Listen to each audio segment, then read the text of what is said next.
She's an anarchist down to her bones, set to overthrow the king. She's running her own party over in the left wing. She acts as the author of feminism, but her club's as old as Eve. She wears the sign of equality branded on her sleeve.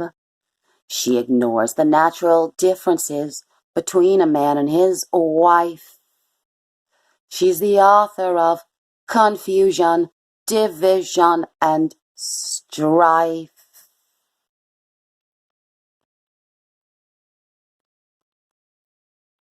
I see the ghost of Vashti tumbling down, down, down, as Esther rises up to take the crown.